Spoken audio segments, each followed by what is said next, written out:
1990s Fender. What a time to be alive. It was the Wild West over in a custom shop. And Bruce Zinke was the sheriff.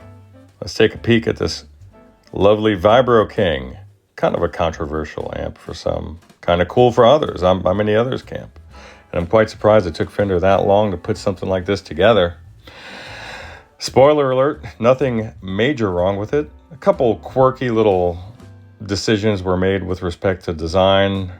A couple shortcuts were taken by the prior tech, but nothing too bad. So let's check it out.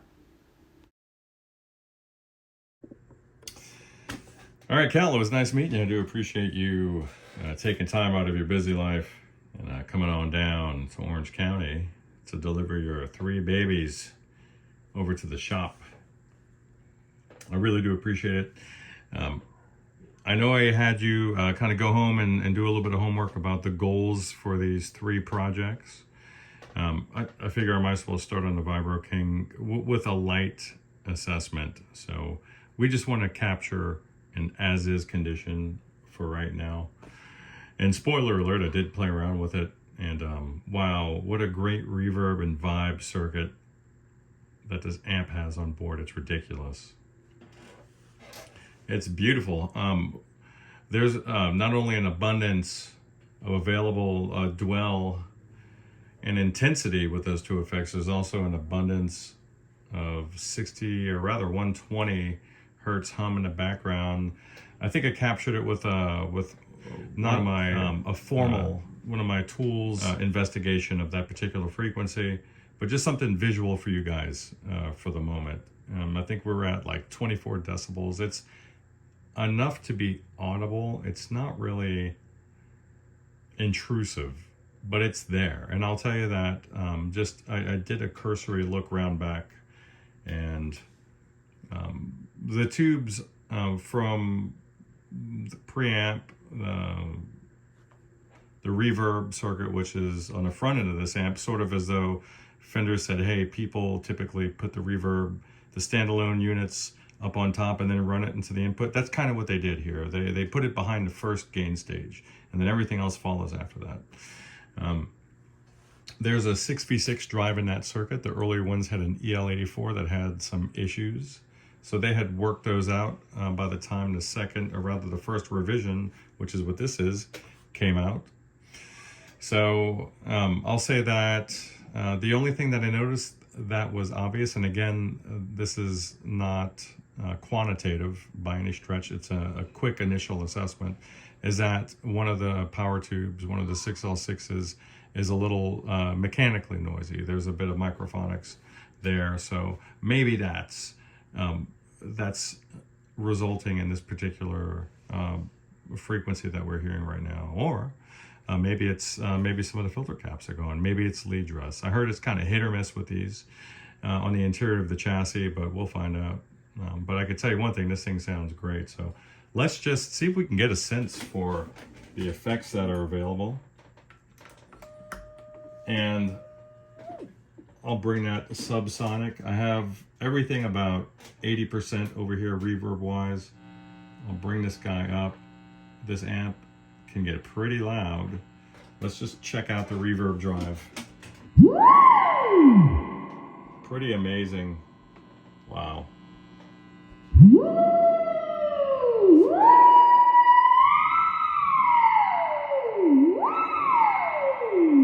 All right, now let's take a look at the onboard vibrato. We're going to bring this up to 400 hertz.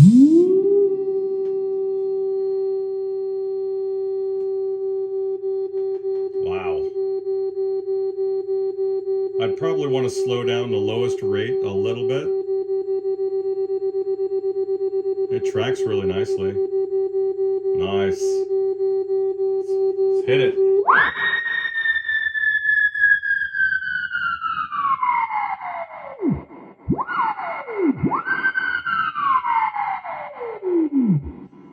We like it. Let's spin her on around and see if we can take a look. All right, so we kind of have a hodgepodge of glass back here, and that's okay, because in all honesty, man, this amp sounds really good as it is, but I know we're optimizing. So, and for you guys, just for some background, this amp was previously serviced. I'm going to go ahead and I will be reviewing the work that was done, and I'll just obviously bubble that up to you. So, Cal, you'll get all that stuff, dude.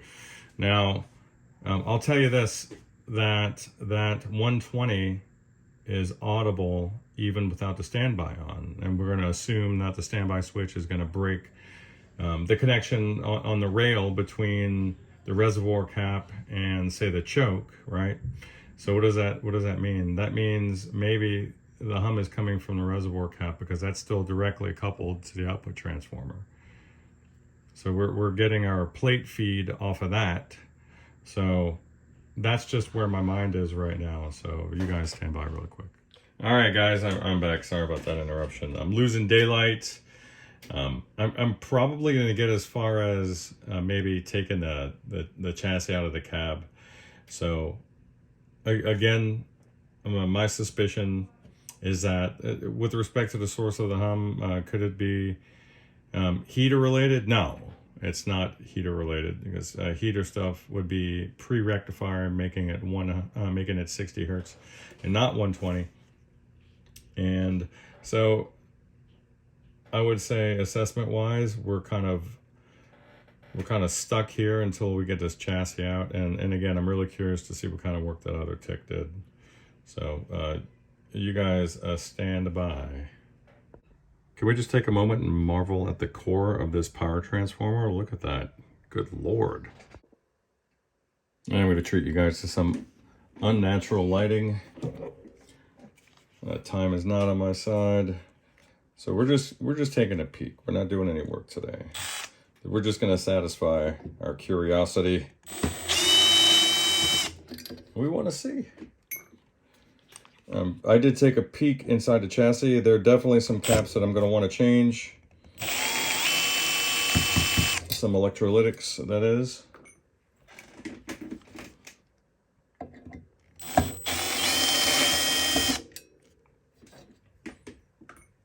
All right.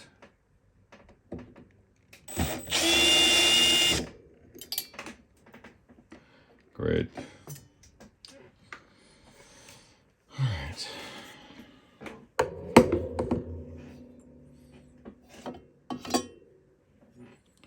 Oh yeah, that would explain it, wouldn't it? Oh my God. Alright, so the most critical caps are still Illinois caps. The anodes are facing the other way. So remember my theory, the prevailing theory I had. And this looks like some 14 gauge bus wire, but that they're using to make up the ground plane for the filter pack. And they're not separating the grounds from the preamp and the power supply.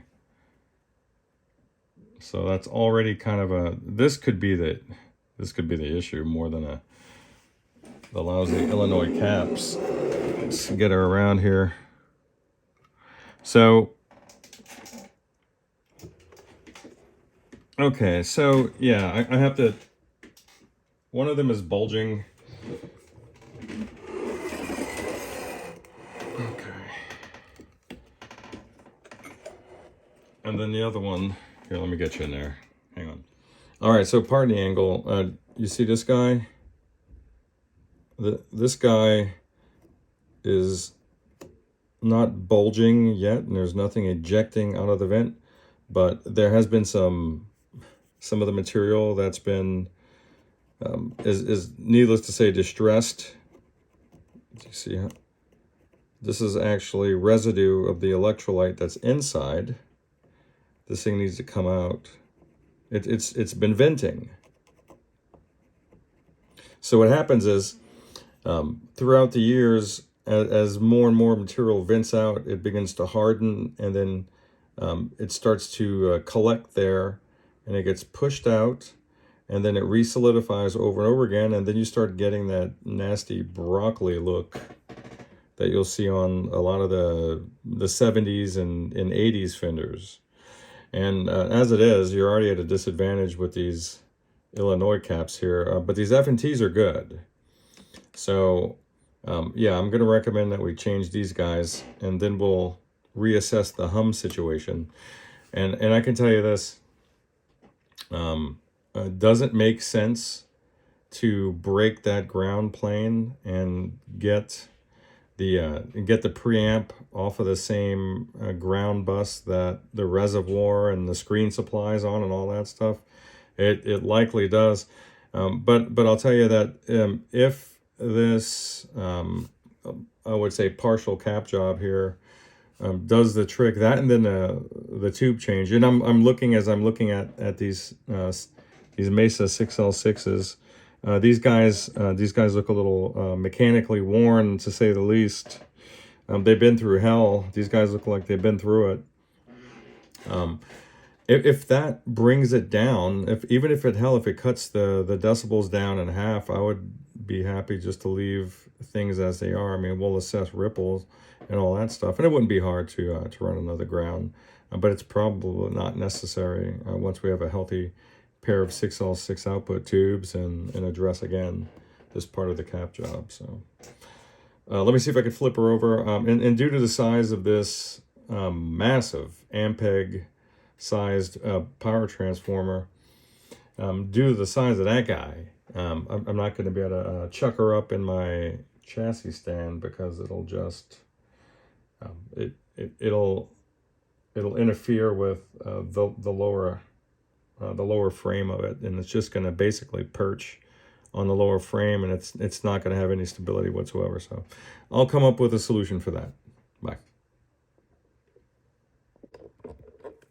Let me start over here. As someone had said, this is not the most poorly constructed Fender out there, not by a long shot. This is certainly one of the better constructed Fenders, better than the reissues by far. You're looking at a more modern constructed island board that's made with FR4 material, which is like an epoxy resin. So no complaints on that end. The reverb is actually nice and quiet. But there's, let me get the chopstick. We have a cap on this end that is, what is this? That's a filter supply for, it's a filter for the reverb, and I'm not even pointing at it with you guys, am I? It's on the opposite side of this white lead there. You can probably see that. That's an Illinois cap. I want to get that thing the hell out of there. And I also want to get this guy over here. That 6V6 that's driving the reverb is cathode biased, and that's the RC for that right here. This is a resistor that gets quite hot, and they have the bypass cap right up against it. So this thing is stressed out, and I want to get this thing the hell out of there as soon as I can. Let me see if I can sweep over to the bias board from where I am here without... Actually, I'll just go hands-free. Don't want you to get seasick, but that's all I can do. And here we go. And these two caps here, I'm going to change these out as well. I want to get these guys out of there. Anyway, here's your bias pot there. This is a steel chassis. So if one wanted to make a chassis, a solder joint, then one could certainly do that. And then look, you can see the ground bus here continuing. Sorry, I'm still zoomed in quite a bit. You can see that. So I wouldn't be surprised if we get back underneath that doghouse and there's not a ground lead that's poking out of a grommet here in a chassis and jumping up to this bus here. So Again, we'll see if that 120 is resolved with this light cap job in retube. If it's not, if it doesn't resolve itself down to an acceptable level, I'm not saying that's 0 decibels, but if it's not resolved down to my satisfaction, then I'll look at separating those grounds. And we'll take it from there. So that is about all I'm going to do for today. And, well, I dig this amp, so I would not be ashamed. Oh, this one's from 1998. I would have no reservations with owning this amp. Of course, tone is subjective. I don't know what you like to hear. You don't know what I like to hear. But I'll tell you this. I'll tell you that the reverb and vibrato on this amp are luscious. I like it. So I'm wondering if some of the issues that guys are having with these amps is just, I wonder if they would have the same reservations or issues with a standalone rig, you know? Because this thing sounds really nice. And you can further, you're obviously going to be able to shape the reverb signal here, right? But guess what? It also gets shaped here as well. Because after it mixes together with the dry signal, you obviously have post-effect tone shaping here. So there's all kinds of possibilities. There's a tonnage rip available for like surf style. And check this out. The prior tech, I'm not here trying to talk trash, but just like this kind of stuff here, these like solder splashes that were inside of the doghouse just rattling around in there. No bueno. See you guys later.